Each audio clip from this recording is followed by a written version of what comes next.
Namaskaram, akka. Namaskaram. How are you? I'm good. It's so nice to have you here on Between the Pages with us today. I'm also happy to be here. So, can you Thank you. introduce yourself a little bit? I'm Manju Parvatikar. I used to work in a bank, and after retiring, now I'm working with Isha. So I'm a volunteer for Isha Foundation. That's cool. So, how did you first know about Isha Foundation and how did you join Sadhguru? Okay, so this is almost 20, 21 years back. I was reading quite a few books, and they were talking about meditation. So I used to sit and think, okay, maybe what they said was, ultimately you have to meditate. Only then something will happen in your life, kind of a thing. Almost all the books I read were saying that. I said, okay, let me try out meditation. So I used to sit and close my eyes. The minute I closed my eyes, I used to fall asleep. It happened all the time, all the time. So I'm just thinking that much. Then one day when I came home from work, I came early, and next to the lift, I had to go up to my house. There was this notice board on which there was a brochure of Isha. And they said, learn meditation, something like that. And it was supposed to be that intro talk was that same day, that evening. Oh, okay. So I said, anyway, there's no one upstairs. Why do I have to go up? I will go directly for this. Okay. So I went and I did the program. What program was it? It is a basic program, the first program you do with Isha Foundation. In those days, it was called Isha Yoga Program. Nowadays, it's called Inner Engineering. Inner engineering, Yes. short for engineering. So, do you remember the first thing Sadhguru said and you were just like, wow? Okay. So actually, I had in those days, since there was no social media, I had never heard of Sadhguru. And even when I went for the program, there were no Sadhguru videos or anything like that. I had never seen him or heard him talk. So in the program, like we have 500, 600 people there, and he's sitting on the stage. It was a different thing. Then one day I got a mail saying that Isha is taking people to Kailash. If you're interested, 21 days with Sadhguru. That's how it was. I said, wow, I must go for this. So I enrolled, and we went there. There was a little bit of preparation. They told us you have to bring this because it's cold and all those things. We did all that, and we went. Now, this was the first trip that Isha was doing to Kailash. Oh. Okay. Because China had just opened up Tibet for us. Others, India, we were not getting visas then. Okay. So China had just opened, and so I think Isha decided we'll go, and I was a part of that trip.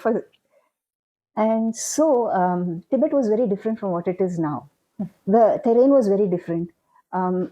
There was no development, so there were no roads, there were no hotels. And so from Lhasa, we had to travel all the way to Kailash over a period of almost 5-6 days. So you go in these 4-wheel drives. There were 150 of us. So around 40 cars. Wow. In a rally kind of a thing, we were traveling. And so wherever you found a nice place, there were not much trees. It's like a cold desert. Yeah. If you've seen any of Leh Ladakh pictures, Yeah, I've you seen will. photos. So it's like that. It's the same terrain there. So the terrain sometimes is very beautiful. Like you see sand dunes, and if there's sun shining on that, each grain of sand is shiny. It's so magical. So we went. We had to sleep in tents since there were no hotels. Cool. So we had these huge tents in which 30 people, 40 people like that could sleep. Okay. And so you choose a place. Okay, this is a good enough place. Not many trees there. It's a desert kind of a place. So they decide, okay, this is a good enough place. We'll have lunch here. So we have lunch there. This is a good enough place. We camp here. So that's how it used to happen. Then what happened? For visa and for security things and all that, we had to always get down from our car and stand in a queue and show our papers to the officers, and then cross over the barricades. Lots of barricades on the way. And when we are standing in the queue, Sadhguru is walking up and down. He's trying to keep our spirits high. He'll make a joke with somebody. He'll talk to somebody. So how is it going? He'll ask, and all those kind of things. He never looked at me. Okay. So I'm feeling very bad. He'll talk to the person here, he'll talk to the person there, not looking at me. Then one night in the tent, before sleeping, I'm saying, I want Sadhguru to talk with me, and that too with my name. I'm saying to myself, okay, before sleeping. Okay. So next day morning, again there is this check post kind of a thing. I was the first one to get out of the car, and then I got down, and then I crossed over. I showed my papers, whatever, and I crossed over to the other side. And I'm just looking around.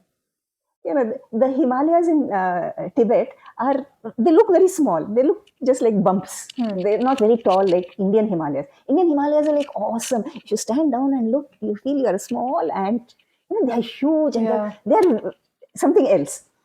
So the Himalayas in Tibet are just tiny bits. So I'm just looking, saying, Himalayas, they call it, look at this size and all that. I'm just looking. Guess who comes behind me? And then Sadhguru comes and says, so Manju, how's it going? It's Manju, isn't it? I said, yes, good. Oh, that's so typical of him. Oh my god, yeah, that. Oh my god. So it's something which always will be with me. I mean, it was just too much of a shock for me at that time. Too pleased I was. But that kind of proves something. You really want something so badly and you're stuck to it, and then you let go of it, and then that just comes to you, that appears in front of you then and there. In my experience, I feel Sadhguru hears whatever I'm thinking. Most of the time it's happening like that. So can I tell you one more story? Yes. Okay, so as I told you, we get down from the car for lunch, and then we get in again and we move further. So we went down, had lunch. While they were packing up, one volunteer came and said, now it is your turn to sit in Sadhguru's car. Okay. Now, how this happens is Sadhguru will be driving. There's a volunteer sitting in front with him, and two participants, me and somebody else, like that. Okay. We get a chance to drive with him for some 20 minutes, 30 minutes, short distances, so that everybody gets a chance to be. So one on one, if you want to talk with him, this is an opportunity. So the volunteer comes and says, Akka, next is you. So I don't know for what reason, in my mind I'm thinking, oh my God, I have a cold.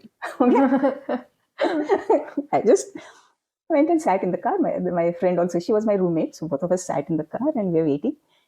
It takes time for Sadhguru because there's so many people. Everybody wants to say something to him, talk to him. It just goes on. So we were waiting and waiting. Afterwards, he came. Then he's opening the door. He looks at me and he says, so Manju, are you going to give me your cold? What? Oh my God.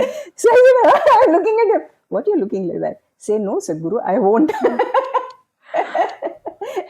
So that time it was like, he can hear anything. I think he knows everything. I mean, he can see through me, which is a fact. Wow. It's a living experience for me. So anything else happened on the Kailash trip? Lots of things happened on the Kailash trip, but I'll tell you one story about a Kashi trip, if it's okay with you. Yeah. Okay, so this was during the Youth and Truth campaign. You have heard of Youth and Truth? Yeah. Okay. 2018, right? Yes. Yeah. 17 or 18, I think. Yeah.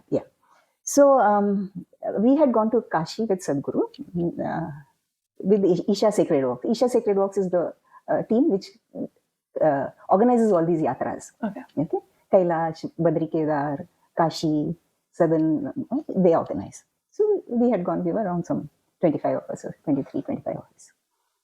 So then there's this beautiful Ganga flowing next to Kashi, right?